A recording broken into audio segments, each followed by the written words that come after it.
Hello everyone, welcome to study tube.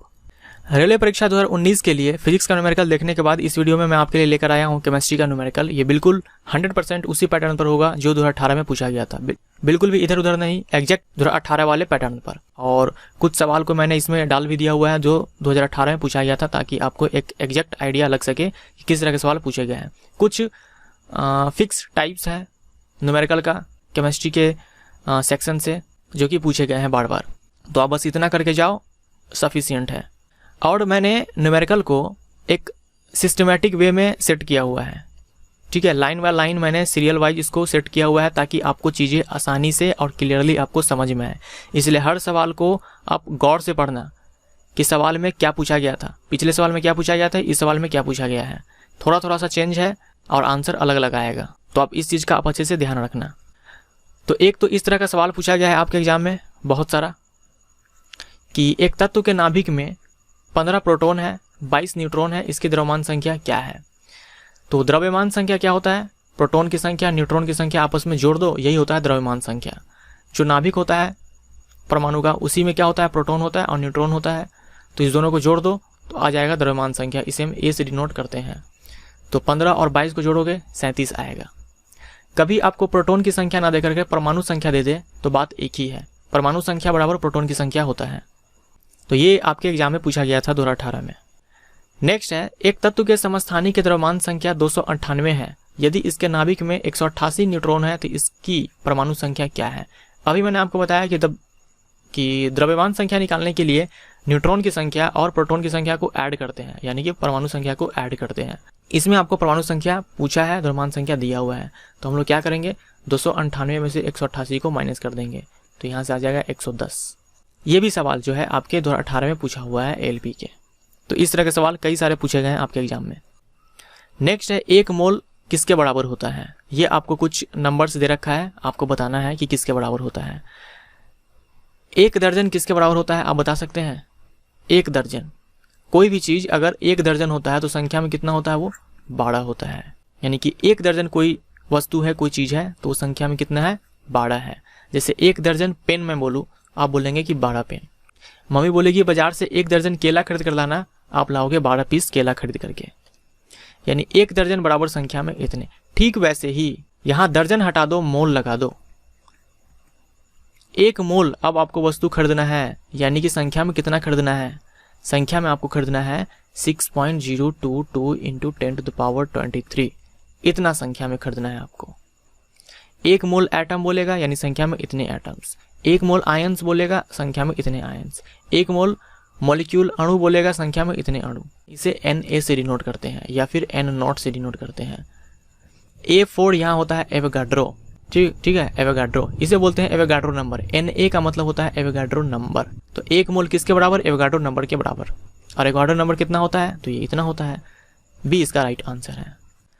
बोला है calcium phosphate के अणु में परमाणुओं की संख्या कितनी है। हम लोग लास्ट में कुछ सवाल देखेंगे, सूत्र को लिखना।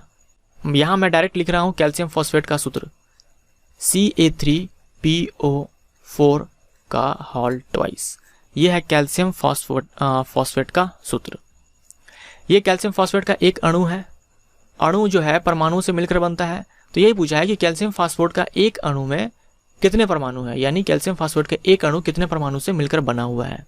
इसमें देखो कौन कौन से परमाणु है। आपको कैल्शियम एटम दिख रहा है, फास्फोरस एटम दिख रहा है, ऑक्सीजन एटम दिख रहा है। कैल्शियम का 3 एटम है, फास्फोरस का देख लो यहाँ कुछ नहीं है तो 1 है। हम लोग क्या करते हैं, ब्रैकेट के बाहर जो होता है उस संख्या से मल्टीप्लाई करते हैं। तो ये 1 इंटू में 2 बराबर 2 आ जाएगा।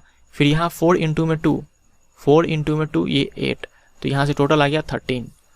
ये हो गया 13 एटम्स है। कितने में? एक मॉलिक्यूल में, एक अणु में। इस बार फिर से पूछा है कैल्शियम फॉस्फेट के अणु में परमाणु की संख्या कितनी है, लेकिन इस बार एक अणु में नहीं, एक मोल अणु में पूछा है। तो फिर से मैंने यहाँ पे फॉर्मूला लिखा Ca3PO4 का होल ट्वाइस। हम लोगों ने थोड़ी देर पहले देखा था एक अणु में 13 परमाणु, लेकिन इस बार हमसे एक मोल में पूछा है। अणु यानी कि मॉलिक्यूल होता है, परमाणु यानी कि एटम्स होता है। इस बार एक मोल में पूछा है, यानी आपके पास कितने अणु है, कितने मॉलिक्यूल है? 6.022 इंटू 10⁻23। इसी को हम लोग क्या बोलते हैं? Avogadro number. के बराबर अणु है। तो आप लोग क्या करेंगे, एक अणु में 13 है तो इतने अणु में कितने परमाणु, इतने में 13 से मल्टीप्लाई कर दोगे, यानी कि 13 इंटू में Na। सी इसका राइट आंसर है। आई होप आपको अब तक समझ में आ रहा होगा कि एक अणु और एक मोल अणु में हम लोगों ने कैसे निकाला है। नेक्स्ट है कैल्शियम तत्व का परमाणु द्रव्यमान कितना है। कैल्शियम तत्व का परमाणु द्रव्यमान कितना है। कैल्शियम का एटॉमिक नंबर होता है 20। मैंने एक वीडियो बनाया हुआ है परमाणु संख्या 1 से लेकर के 20 तक जितने भी तत्व आते हैं उसका परमाणु द्रव्यमान याद करना।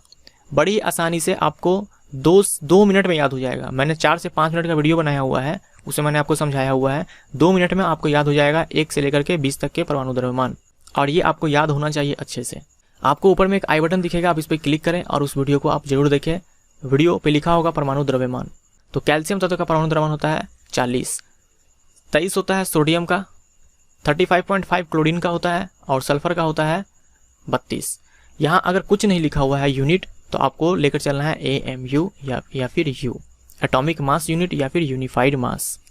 परमाणु द्रव्यमान यानी कि एक परमाणु का द्रव्यमान, ठीक है। एक परमाणु का द्रव्यमान जब हम निकालते हैं तब हम AMU लिखते हैं या फिर U लिखते हैं, या फिर कुछ नहीं लिखते हैं तो हम लोग ये मान कर चलते हैं कि AMU और U में ही है। कैल्शियम तत्व के 1 मोल परमाणु का द्रव्यमान कितना होगा। अब लो, पिछले सवाल में था एक परमाणु का द्रव्यमान, अब है 1 मोल परमाणु का द्रव्यमान। तो कैल्शियम तत्व के 1 परमाणु का द्रव्यमान कितना था, 1 एटम का। मास था 20 AMU या फिर U, जो मन है वो आप लिख सकते हो। इस बार क्या है, 1 मोल परमाणु का द्रव्यमान। 1 मोल बोले तो 6.022 इंटू 10⁻23 एटम्स का मास कितना हो जाएगा। आप बोलोगे इसमें 20 से मल्टीप्लाई कर दो तो ये आ जाएगा इतना AMU या फिर U। लेकिन आंसर में देखो U में तो दे रखा है 40 U और 23 U, और आपके पास इतना बड़ा नंबर है, यानी कि ना तो 40 होगा ना तो 23 होगा। अब आपको ग्राम में बताना पड़ेगा। तो सबसे पहले इसको आप ग्राम में कन्वर्ट करोगे तो आपके पास कुछ टूल होना चाहिए, कुछ रिलेशन होना चाहिए। तो ये रिलेशन है आपके पास AMU से ग्राम में कन्वर्ट करने का।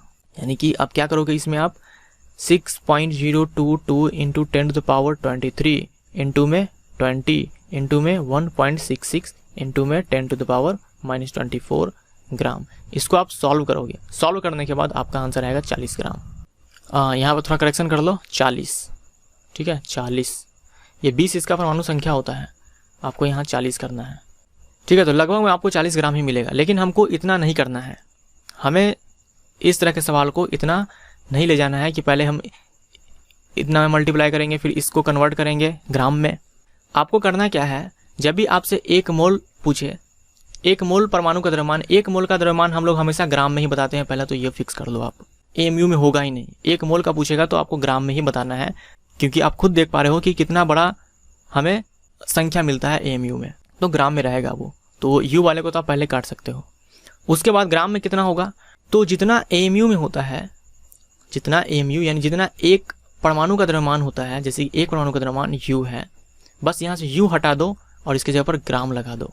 ये 1 मोल का हो जाएगा, ये 1 अणु का हो जाएगा, या फिर ये 1 मोल परमाणु का हो जाएगा, ये 1 परमाणु का हो जाएगा। 40 U ये 1 कैल्शियम एटम का एटॉमिक मास है, और 40 ग्राम ये 1 मोल कैल्शियम एटम का एटॉमिक मास है। ZnCl2 का आणविक द्रव्यमान कितना है, ये आपके पास एक फॉर्मूला है। अब इसका आणविक द्रव्यमान पूछा है। अच्छा, इसका परमाणु द्रव्यमान क्यों नहीं पूछा है, आणविक द्रव्यमान क्यों, मॉलिक्यूलर मास क्यों, एटॉमिक मास क्यों नहीं, क्योंकि ये एक मॉलिक्यूल है, ये एटम्स थोड़ी ना है। बहुत सारे एटम्स, 3 एटम्स मिलकर के क्या बनाया है, एक मॉलिक्यूल बनाया है ZnCl2। इसलिए पूछा है कि मॉलिक्यूलर मास क्या होगा। तो जिंक का होता है 65, ये आप याद रख सकते हो, जिंक का 65 होता है, और क्लोरीन का होता है 35.5। मैंने आपको थोड़ी देर पहले बताया था 35.5, लेकिन यहाँ 2 एटम है तो 2 से मल्टीप्लाई करेंगे, तो 65 प्लस 71 यहाँ से आ जाएगा 136। अब देख लो यहाँ कुछ नहीं लिखा है, यानी कि यहाँ U है, ठीक है 136 U। आणविक द्रव्यमान मतलब एक अणु का द्रव्यमान, मॉलिक्यूलर मास मतलब एक मॉलिक्यूल का मास, समझ रहे हो। एक मॉलिक्यूल, सिंगल मॉलिक्यूल के मास को हम लोग मॉलिक्यूलर मास बोलते हैं। इस बार पूछा है CaCl2 का सूत्र इकाई द्रव्यमान कितना है। ये वही चीज है, बोला है सूत्र इकाई, जो आप सूत्र देख रहे हो उसके हिसाब से द्रव्यमान बताओ। सूत्र अगर एटम का है तो एटॉमिक द्रव्यमान बताओ, एटॉमिक मास बताओ, परमाणु द्रव्यमान बताओ। अगर सूत्र आपको अणु का दे रखा है तो आणविक द्रव्यमान बताओ, यानी अगर मॉलिक्यूल दे रखा है तो मॉलिक्यूलर मास बताओ। आपके पास क्या है, मॉलिक्यूल है, यानी किसका मॉलिक्यूलर मास बताना है। मॉलिक्यूलर मास बोले तो एक मॉलिक्यूल का मास। कैल्शियम का कितना होगा 40, क्लोरीन का कितना हो जाएगा 35.5, यहाँ 2 है तो 71, तो यहाँ से आ गया 111 U। आगे देखिए, नाइट्रोजन का परमाणु द्रव्यमान 14 है, हाइड्रोजन का 1 है, तो अमोनिया का आणविक द्रव्यमान कितना होगा। आणविक द्रव्यमान यानी कि एक अणु का द्रव्यमान, वो भी किसका, अमोनिया का। फॉर्मूला क्या होता है NH4, फॉर्मूला याद होगा तभी आप लिख पाओगे, नहीं तो नहीं लिख पाओगे। नाइट्रोजन का आपको वैसे भी याद होना चाहिए और सवाल में दे रखा है आपको पहले से, 14 है। हाइड्रोजन का 1 है, लेकिन यहाँ 4 एटम्स है तो 4 से मल्टीप्लाई करेंगे तो ये आ गया 18 U। और H2O का भी मॉलिक्यूलर मास 18 ही होता है। ये 18 U ये एक अणु का आया। मान लो यहाँ से अगर हम U हटाकर ग्राम लगा दे तो ये 1 मोल अणु का आ जाएगा, 1 मोल मॉलिक्यूल्स का आ जाएगा।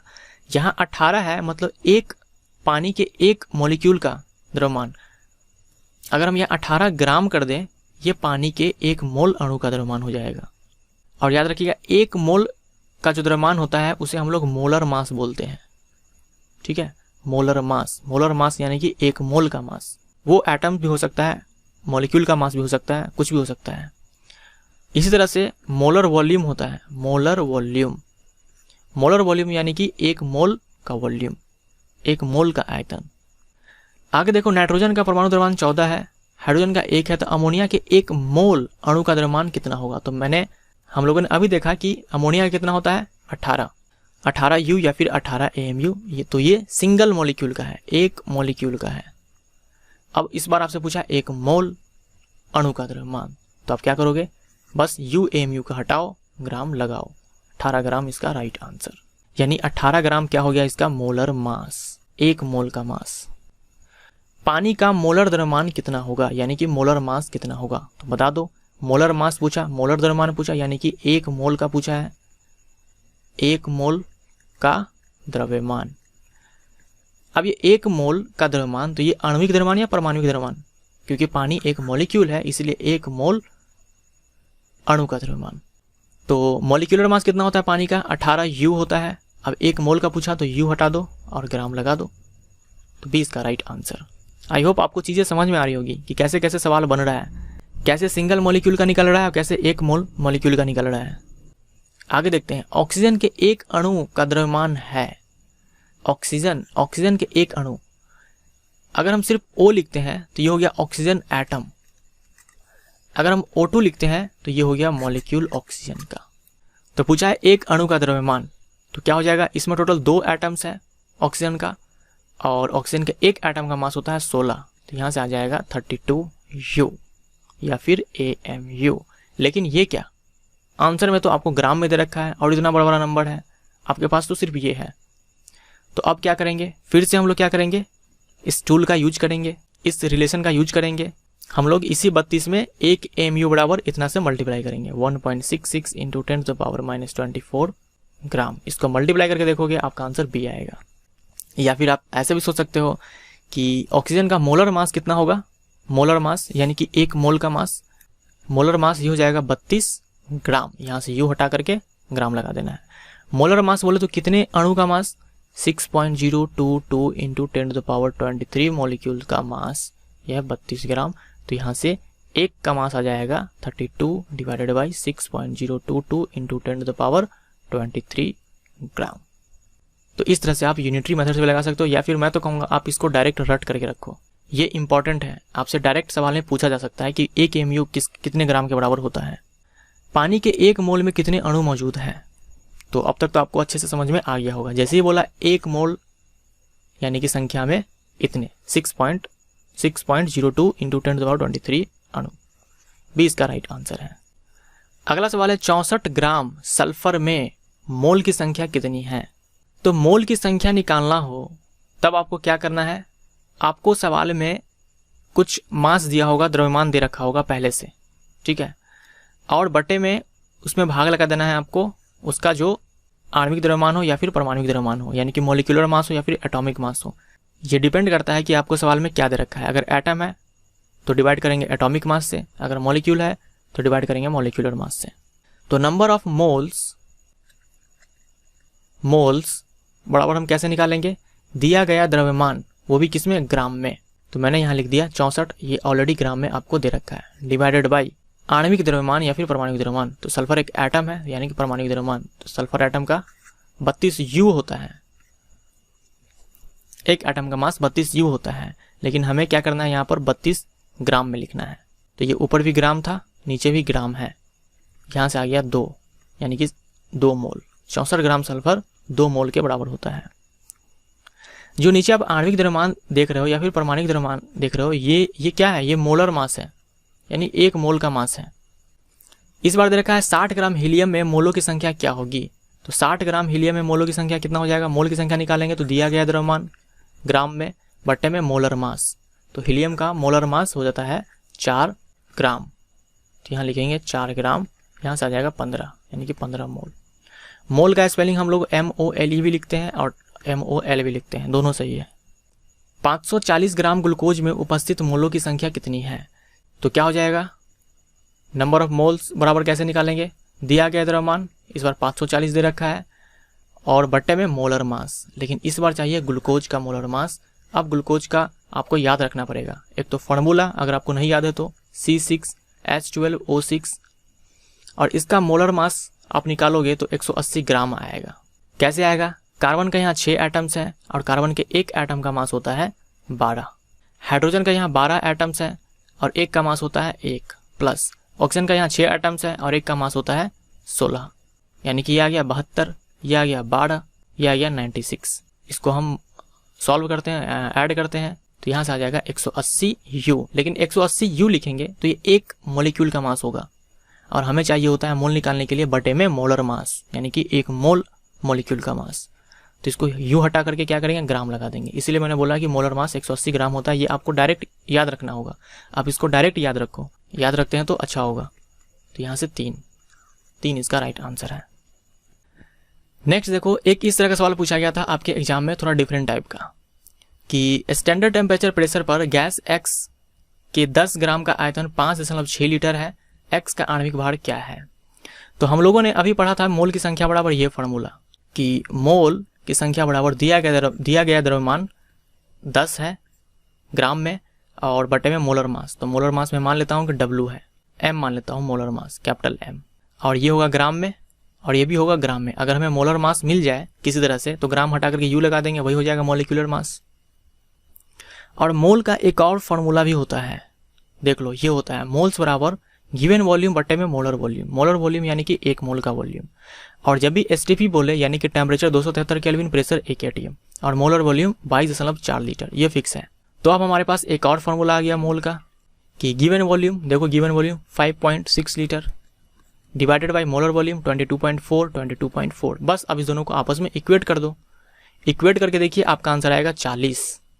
करके देखना, इस दोनों को आप इक्वल कर दो। आप 5.6 divided by 22.4 is equal to यहाँ से 10 डिवाइडेड बाई M। तो यहाँ से M जो आएगा आपका वो आएगा 40 ग्राम।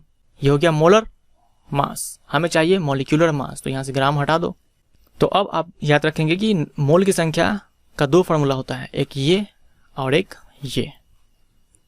0.5 मोल नाइट्रोजन परमाणु का द्रव्यमान क्या होगा, यानी कि मोल बराबर हम लोगों ने अभी पढ़ा कि गिवन मास और बटे में मोलर मास, गिवन मास इन ग्राम और बटे में मोलर मास तो ग्राम में होता ही है। इस बार आपको मोल की संख्या दे रखा है, मोल की संख्या आपको 0.5 दे रखा है, और इस बार जो गिवन मास पहले दे रखा होता था इस बार आपको निकालना है। तो इस गिवन मास को हम लोग X मान लेते हैं, और मोलर मास तो आपको पता ही है, नाइट्रोजन का मोलर मास कितना हो जाएगा। लेकिन नाइट्रोजन परमाणु पूछा है, हम लोग तो नाइट्रोजन N2 भी बोलते हैं, लेकिन ये क्या है, अणु है, मॉलिक्यूल है, और इस बार हमसे क्या दे रखा है, नाइट्रोजन परमाणु, यानी कि सिर्फ N। तो इसका क्या हो जाएगा, 14 हो जाएगा एटॉमिक मास, लेकिन हमें चाहिए मोलर मास, हम क्या करेंगे 14 ग्राम बोलेंगे, ग्राम लगा करके। तो यहाँ से आ जाएगा 14, तो यहाँ से X आ जाएगा 0.5 टाइम्स 14, ठीक है, 7 ग्राम। तो A इसका राइट आंसर है। ठीक है, तो आप लोग कन्फ्यूज मत होना, यहाँ यूं क्यों नहीं होगा, क्योंकि जब हम इस फॉर्मूले को लिखते हैं तो आप देखो हम लोग ग्राम में लिखते हैं, तो यहाँ चाहे आप ये निकालोगे चाहे ये निकालोगे वो ग्राम में ही आएगा, यू में नहीं आएगा। नेक्स्ट है, फिर से देखो 0.5 मोल नाइट्रोजन अणु का द्रव्यमान क्या होगा। पिछले बार क्या था, परमाणु का द्रव्यमान, तो हम लोगों ने क्या किया था, 0.5 यहाँ लिखा था, ऊपर एक्स माना था और नीचे लिखा था एटॉमिक मास 1 मोल का। इस बार हमें लिखना है मोलर मास, लेकिन नाइट्रोजन अणु का यानी कि N2 का। तो इसका कितना हो जाएगा, 1, 2 एटम्स है 2 और एक एटम का मास होता है 14, तो यहाँ से 28 ग्राम, ये हो गया मोलर मास। तो यहाँ मैंने लिख दिया 28, तो एक्स आ जाएगा 0.5 इंटू में 28, यहाँ से आंसर आएगा 14 ग्राम। सी इसका राइट आंसर। 20 ग्राम का ऐसा विलयन जिसमें ग्लूकोज की मात्रा 5% हो, तैयार करने के लिए आवश्यक ग्लूकोज की मात्रा होगी। विलयन आपके पास कितना है, विलयन है आपके पास 250 ग्राम यानी कि 250 ग्राम। बोला है इसमें ग्लूकोज की मात्रा 5% हो, तो ग्लूकोज की मात्रा बताइए, यानी परसेंटेज में आपको दे रखा है कि 5% हो, तो आप ग्राम में निकाल कर बता दो कि कितना होगा। तो 250 ग्राम में 5% क्या है, ग्लूकोज है, यानी कि 1 0 से 1 0 खत्म, 25 में 5 से गुना करेंगे तो 125 आएगा, और फिर उसमें 10 से भाग लगाएंगे तो ये 12.5 आएगा। तो परसेंटेज में 5 और ग्राम में बोल दे तो 12.5। 250 का बस 5% यहाँ निकालना था, हो गया। नेक्स्ट है, एक विलयन के 320 ग्राम विलायक जल में 40 ग्राम साधारण नमक है, साधारण नमक विलय है, विलयन की सांद्रता ज्ञात करें। इस तरह का सवाल पूछा नहीं गया है, लेकिन आपके एग्जाम में आ सकता है क्योंकि ये क्लास 9th में दे रखा है। तो आप सबसे पहले तो ये देख लो कि विलय बोला है, विलय का मतलब होता है सॉल्यूट इंग्लिश में, विलयन का मतलब होता है सॉल्यूशन, सांद्रता का मतलब होता है कंसंट्रेशन, और विलायक का मतलब होता है सॉल्वेंट। सॉल्यूट और सॉल्वेंट आपस में मिल करके कहलाता है सॉल्यूशन।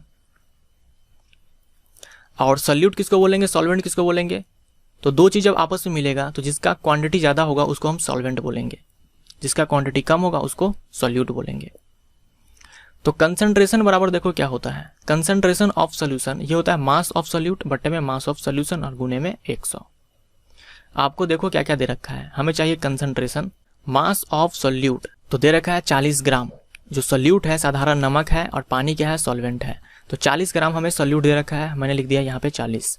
अब मास ऑफ सॉल्यूशन चाहिए, मास ऑफ सॉल्यूशन चाहिए, लेकिन आपको मास दे रखा है सॉल्वेंट का 320 ग्राम और सॉल्यूट का 40 ग्राम। तो सॉल्यूशन का निकालने के लिए क्या करेंगे, इस दोनों को जोड़ देंगे क्योंकि ये दोनों मिलकर ही सॉल्यूशन कहलाता है। तो 320 ग्राम और 40 ग्राम जुड़ करके हो जाएगा 360 ग्राम। तो 360 ग्राम, 0 से 0 खत्म, 4 से 36 खत्म, 9 टाइम्स, तो ये 1/9, यहाँ से आंसर आ जाएगा 11.1%। ठीक है, बी इसका राइट आंसर होगा। नेक्स्ट है, कार्बन टेट्राक्लोराइड का रासायनिक सूत्र क्या है। वैसे तो आप नाम से पढ़कर टिक कर सकते हो, क्लोराइड कार्बन बोला है तो कार्बन तो आएगा ही, क्लोराइड बोला है तो क्लोरीन आएगा, और क्योंकि टेट्रा बोला है यानी कि टेट्राक्लोराइड यानी कि 4 क्लोरीन, तो CCl4। लेकिन हमें क्या है, फॉर्मूला निकालना सीखना है। इस तरह का सवाल कई सारा पूछा गया है पिछले साल। ये आपको कुछ एलिमेंट दे रखा है, उसका वैलेंसी दे रखा है और कुछ आयंस दे रखा है, और उसके ऊपर आपको उसका चार्ज नजर आएगा। तो इसमें देखो कार्बन क्लोराइड, कार्बन लिखेंगे और क्लोरीन लिखेंगे, क्योंकि मालूम है क्लोराइड है तो क्लोरीन ही आएगा। अब कार्बन का वैलेंसी 4 होता है, ये तो आपको पता ही होगा, नहीं पता है तो याद रखो, कार्बन की वैलेंसी 4। क्लोरीन के लिए देखो, क्लोराइड के लिए हम Cl- लिखते हैं, तो जो ऊपर आपको चार्ज नजर आएगा वही इसके नीचे आपको लिखना है, जितना चार्ज होगा वही आपको क्लोरीन के नीचे लिखना है, या फिर अगर वैलेंसी पता हो तो वैलेंसी लिखो नीचे। तो आयंस के केस में चाहे कैटायन हो, धनायन हो, ऋणायन हो, आयंस के केस में जो उसके ऊपर चार्ज होगा आप वही उसका वैलेंसी लेकर चलो। तो अगर हमें वैलेंसी पता है तो हम फॉर्मूला लिख सकते हैं। अब इसको क्रिस क्रॉस करना है, हो गया CCl4, सी इसका राइट आंसर है। मान लो हमें सिल्वर क्लोराइड का लिखना होता, सिल्वर क्लोराइड, तो हम लोग देखेंगे सिल्वर के लिए Ag+, तो सबसे पहले हम लोग क्या करेंगे, पहले लिख लेंगे सिंबल Ag और Cl। तो Ag+ है, 1+ है तो यहाँ 1 लिखेंगे। क्लोरीन के ऊपर Cl- होता है, यहाँ भी 1 लिखेंगे, बस इसको क्रॉस करेंगे तो AgCl इसका फॉर्मूला हो जाएगा। तो ये जो आपको कुछ कैटायंस, कुछ एनायंस दे रखे हैं, ये आपको याद रखना पड़ेगा फॉर्मूला के साथ और ऊपर में जितना चार्ज है उसके साथ, कि हाँ SO4 2- होता है, CO3 2- होता है, NO3 माइनस होता है। तो ये चार्ज के साथ जब आप याद रखोगे तभी आप फॉर्मूला लिख पाओगे, अदरवाइज नहीं लिख पाओगे। निम्न में से कौन सोडियम नाइट्रेट का सही सूत्र है? अब सोडियम नाइट्रेट बोला है तो हम यहाँ क्या करेंगे, सोडियम लिखेंगे और नाइट्रेट का फॉर्मूला आपको पता होना चाहिए चार्ज के साथ। तो देख लो नाइट्रेट यहाँ आपको दिखेगा NO3 होता है और ये माइनस होता है NO3 माइनस, तो एक माइनस है यानी कि -1, तो यहाँ हमने लिख दिया 1 और सोडियम का वैलेंसी 1 होता है। क्रॉस करेंगे तो NaNO3 सोडियम नाइट्रेट यानी कि बी इसका राइट आंसर। मान लो सोडियम नाइट्राइड होता तो हम लोग यहाँ सोडियम लिखते और नाइट्राइड के लिए होता है सिंपल N, लेकिन नाइट्राइड पे चार्ज होता है -3, तो यहाँ हम लिखेंगे 3 और यहाँ लिखेंगे 1, सोडियम की वैलेंसी 1, इसको क्रॉस करेंगे तो Na3N आएगा। तो ये हो गया सोडियम नाइट्राइड। तो ये टेबल बहुत ही इंपॉर्टेंट है, ये NCERT में दे रखा है, तो NCERT में जितना दे रखा है आप उतना ही याद रखो, अदरवाइज बहुत सारे एनायंस होते हैं, बहुत सारे कैटायंस होते हैं, तो उतना हमें नहीं याद रखना है, जितना NCERT किताब में दे रखा है आप उतना ही याद रखो। एक लास्ट सवाल है हमारा ये, निम्न में से कौन सा एक अमोनियम सल्फेट है? अमोनियम सल्फेट, तो अब आपके पास अमोनियम का फॉर्मूला होना चाहिए जो कि NH4 होता है और सल्फेट का होता है SO4। अब हमें देखना है कि किसके ऊपर कितना चार्ज होता है। अमोनियम के ऊपर +1 होता है, ये आप देखो अमोनियम के ऊपर +1 होता है, तो हमने यहाँ लिख दिया 1, जो चार्ज है वही लिखना है नीचे। और सल्फेट पर होता है SO4 2-, ये देखो, तो इसके ऊपर 2- चार्ज है तो हमने लिखा यहाँ पे 2। अब इसको क्रॉस करना है, NH4 का होल ट्वाइस SO4 यानी कि बी इसका राइट आंसर है। तो अब आपको लिखने आ गया होगा कैसे लिखना है। एटम का अगर वैलेंसी पता है तो वैलेंसी लिख दो, आयंस दे रखा है तो उसके ऊपर चार्ज पता कर लो कितना होता है। अब कुछ ऐसे एलिमेंट होते हैं जो वेरिएबल वैलेंसी शो करते हैं, जैसे कि कॉपर, ये +1 भी शो करता है, +2 भी शो करता है। तो ऐसे में जब आपको सवाल में इक दिया हो, इक क्यूप्रिक, कॉपर के केस में जब आपको क्यूप्रिक दिया हो तब समझना है कि +2 वहाँ आपको चार्ज लेकर चलना है, जब क्यूप्रस बोले तब आपको +1 चार्ज लेकर चलना है, ठीक है। क्यूप्रिक के केस में +2 और क्यूप्रस के केस में +1। जैसे यहाँ देखो ये Cu+ है, यानी कि यहाँ जो तत्व बनेगा इसका यूज करके, +1 वाले का यूज करके तो क्यूप्रस आएगा, और +2 वाले का यूज करना होगा तो क्यूप्रिक आएगा। फॉर एग्जाम्पल क्यूप्रस ऑक्साइड बोल दे आपसे, क्या बोल दे, क्यूप्रस ऑक्साइड, कैसे लिखोगे? अब यहाँ क्योंकि अस आया है तो हम जानते हैं Cu+1 होगा, तो Cu के नीचे +1 लिख दिया मैंने। ऑक्साइड का होता है O2-, ठीक है, O2-, तो O लिखेंगे और नीचे में 2 लिखेंगे क्योंकि माइनस में 2 है, इसको क्रॉस करेंगे Cu2O, ये हो गया क्यूप्रस ऑक्साइड। मान लो क्यूप्रिक ऑक्साइड बोलता तो जैसे ही क्यूप्रिक बोलता हम लोग Cu+2 लेते, तो Cu के नीचे 2 आता और ऑक्साइड के नीचे भी 2 आता, 2 तो इस दोनों को काट देना है और ये 1 कर देना है। कभी मान लो कुछ इस तरह का केस आ गया, जैसे कि मान लो एक A है और एक B है, एक एलिमेंट A है और B है, इसके नीचे मान लो वैलेंसी 2 है और इसके नीचे 4 है, तब आप ऐसे मत बनाना A4B2 मत करना, आप इसको सॉल्व कर देना, इसको कटना 2 से 1 टाइम्स, जो इस दोनों में कॉमन होगा कॉमन फैक्टर को हटा देना। यहाँ देखो 2 दोनों में कॉमन फैक्टर है तो मैंने 2 से भाग लगा दिया, या फिर बोल सकते हो HCF से, जो नंबर का HCF होगा उससे भाग लगा देना है, तो 2 4 का HCF 2 आएगा, 2 से मैंने इसमें भाग लगाया और 2 से मैं इसमें भाग लगाऊंगा, तो ये आ जाएगा ऐसे A1B2 यानी कि A2B बनाना ज़्यादा सही होगा। ठीक वही मैंने काम यहाँ पे किया, जो HCF आया उससे भाग लगा दिया, 2 का HCF 2 ही आएगा तो मैंने 2 से भाग लगा दिया दोनों तरफ। आई होप आपको चीज़ें समझ में आया होगा कैसे मैंने क्या किया है। तो इस वीडियो को मैं यहीं पे खत्म करता हूँ। वीडियो पसंद है तो लाइक कीजिए, शेयर कीजिए, चैनल सब्सक्राइब कीजिए, बेल आइकन दबाइए। Thank you so much.